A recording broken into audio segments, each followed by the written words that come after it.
I think I'm pretty insecure about how long my legs are. Sometimes I look in the mirror and think about if I'd gotten braces when I was younger When I was little, with my I bottom used to be teeth, called making spider them more legs. straight than they are right now. Like the way my nose looks in that part of my face.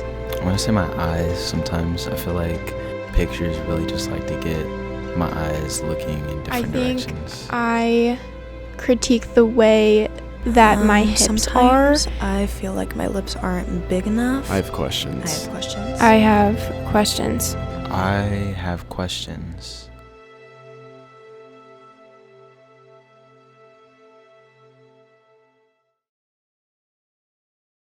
Hello people, to get this party started today, I'm gonna show you a picture of me as a kid.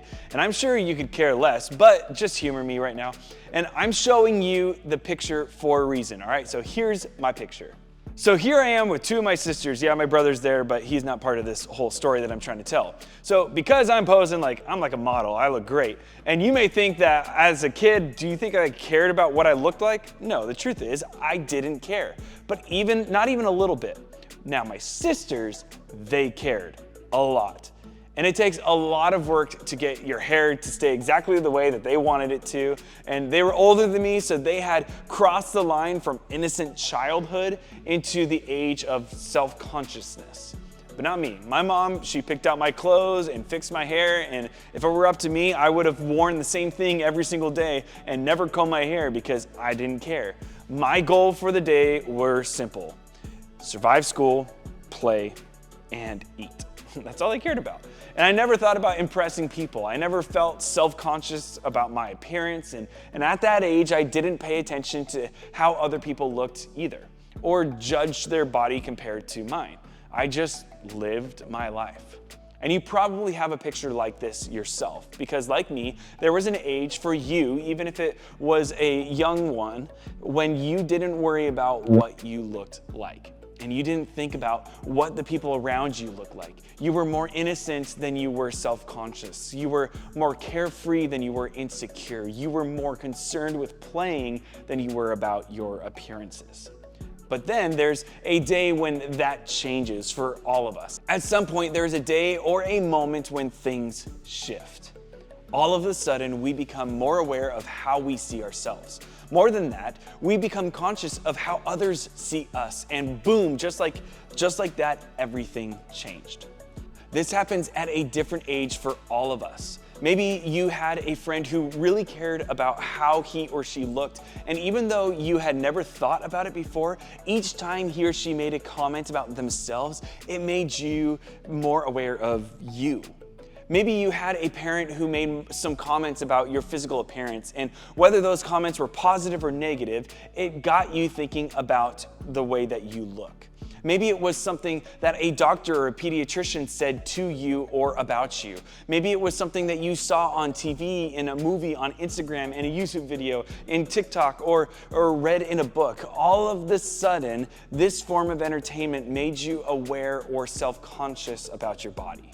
At some point, we all go from innocent children who could care less about how we look to young adults who are very aware. And that brings us to the topic that we're talking about today, body image. And here are some quick definitions of body image. Body image is how you see yourself when you look in a mirror or when you picture yourself in your mind. It includes what you believe about your own appearance, including your memories, assumptions, and generalizations, how you feel about your body, including your height, your shape, and your weight, and how you sense and control your body as you move, how you physically experience or feel your body. And many of us internalize messages starting at a young age that can lead to either positive or negative body image. Having a healthy body image is an important part of mental well-being and eating disorders prevention. So for the record, body image isn't just a girl thing, not even a little bit. This is definitely a guy thing too. Also, it's not just a teenager thing, it's an every adult ever type of thing. Almost everyone deals with this in one way or another in their lives, which makes this a human thing. At some point, we all think about our bodies, and at some point, it can consume our thoughts. And we have a specific way that we view ourselves, and we have a specific way that we think that other people view us. And this can center around any number of things like our height, our muscle mass, our hair, our acne, our skin tone, our weight. These are normal body realities that all people deal with. But for you as teenagers, they are often complicated by other situations. For example, your body image is definitely affected if you're the first one to hit puberty and develop faster than everyone else. Or if you're the last one to hit puberty and you develop more slowly. Trust me, I've been there. If your hair is different, your size is different, or your skin is different than most of the people around you, it can complicate things. If you're not as strong or fast as the people around you, your body image can take a hit. If you're considered pretty or stylish, or there's pressure on you to feel that way, and you feel stressed to maintain your status by the way that you dress or post or look, it can definitely affect your body image. All kinds of factors go into your body image. And why is this a big deal?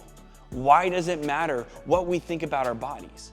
Even if everyone deals with this, who cares if we struggle with the way that we look or the way that we feel?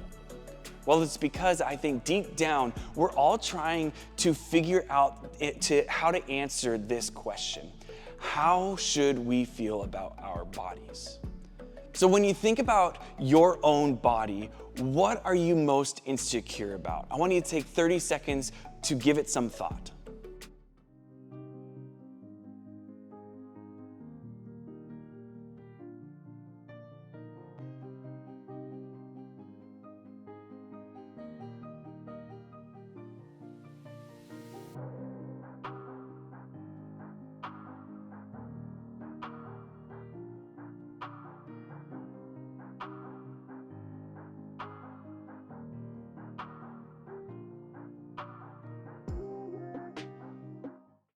So trying to figure out how we should feel about our bodies and why we have certain insecurities, that's exhausting. And searching for an answer causes all sorts of thoughts and actions in our lives. So if this question is impacting the way that we think, live, and feel, then we should see if there's a way to find a truly fulfilling answer. Thankfully, something written a long time ago that we find in the Bible gives us a chance at finding a helpful answer. Most people refer to the Bible as a book. In reality, the Bible is a collection of books that span all types of genres over a long period of time. It's divided into two sections, what we typically call the Old Testament and the New Testament. And the Old Testament consists of books before Jesus walked on the earth. And the New Testament consists of books that are about Jesus' life on earth and then what happened afterwards. So in the Old Testament, one of the books is called Psalms. It's basically a collection of poetry about God, emotions, worship, pain, relationships, nature, all of those things. It's a journal to God. And a lot of it was written by King David, a famous ancient king of Israel. And his life was like a movie. And he went through so many ups and downs. And in one of his poems, King David said this in Psalm 139, verse 23. It says, "Search me, O God, and know my heart. Test me and know my anxious thoughts." So why did David pray this prayer?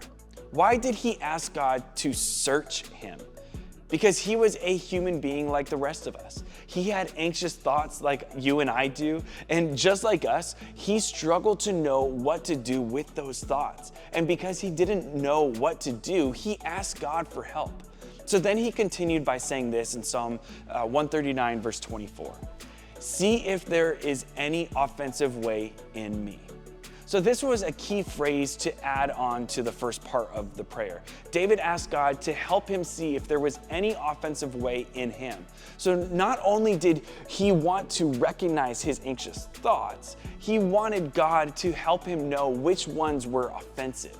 Maybe you hear that and think David is asking God to show him what David is thinking about that might make God upset. But think about this verse in light of what we are talking about today and our bodies, all right?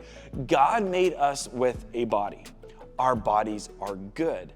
So when David asks God to search him and see if there are any offensive thoughts, he means which ones were hurtful to God. Which ones were hurtful towards the way David saw himself? And which ones were in total opposition to the way that God saw David? And which ones would be offensive if David said them to someone else? So when it comes to body image, you and I need to examine our thoughts. We need to know which ones are offensive to God. And what makes a thought offensive to God? One that doesn't reflect what God thinks. So when we say something like, "Oh, I'm an idiot," or "I'm gross," or "I'm ugly," or "I look awful," or "I'm too weak," or "I'll never look as good as the people around me," this is offensive to God. Why? For one, because God made you, but also because God knows your thoughts need to be taken seriously. Our thoughts impact our actions, our attitudes, our way of being in the world.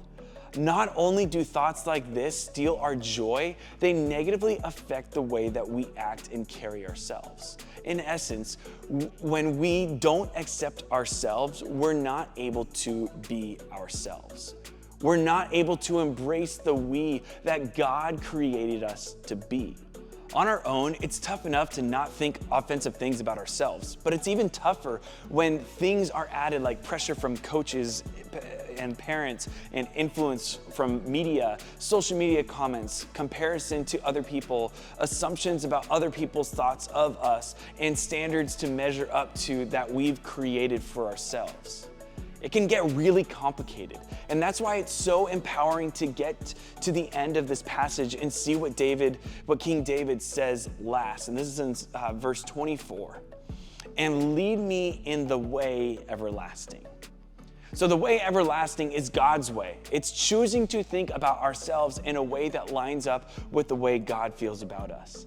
And David wrote something else that helps us get a clear picture of how much we mean to God. And he wrote in verse 14, "I praise you because I am fearfully and wonderfully made. Your works are wonderful. I know that full well." So David is saying that God created us and our bodies. We were crafted and designed by God, and God loves us just as we are right now. God has placed incredible value, worth, and honor on our lives. That's what fearfully and wonderfully made means. Every single one of us was created by God and given worth and value that are more than we're able to imagine. Nothing can change that truth. That means instead of obsessing over our bodies like that is the only thing that matters about us or the most important thing about us because a billion-dollar beauty industry tells us so, we remember that God sees us as more than just a body and what we look like on the outside. God made us with minds, emotions, feelings that make up the whole of who we are. And instead of treating our bodies like they don't matter at all, and they're just something that we have to put up with, we remember God made us with a body and our bodies are good. They are the way that we experience the world. God is okay with our bodies. We know this because God sent Jesus in body to earth to have the human experience. And instead of striving and struggling to become whatever image that we have in our minds, unhappy with ourselves until we achieve that standard of perfection, we can embrace life, cherish it, and make the most of the time that God's given us. So before we go past these truths, take 30 seconds and think about your answer to this question. Which part of you do you like most?